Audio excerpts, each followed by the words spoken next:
2020 10/2020 చట్టం ద్వారా ధరణి చట్టాన్ని తీసుకొచ్చిన గత ముఖ్యమంత్రి రాష్ట్రంలో ఉన్న యావత్ ప్రజానికానికి తీవ్ర నష్టం జరిగే విధంగా గ్రామస్థాయి రెవెన్యూ వ్యవస్థను రద్దు చేశాడు.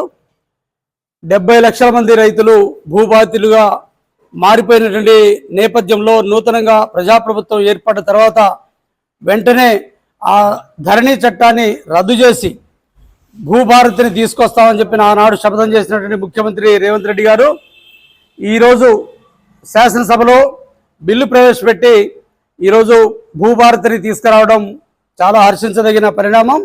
ఈరోజు రాష్ట్రంలో ఉన్న 4 కోట్ల ప్రజలకు ఉపయోగపడే విధంగా భూభారతి చట్టాన్ని ప్రవేశపెట్టారు.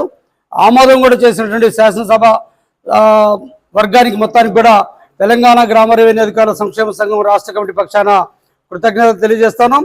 ఈరోజు యావత్ రాష్ట్రంలో ఉన్న ప్రజానీకం మొత్తం రైతులందరూ కూడా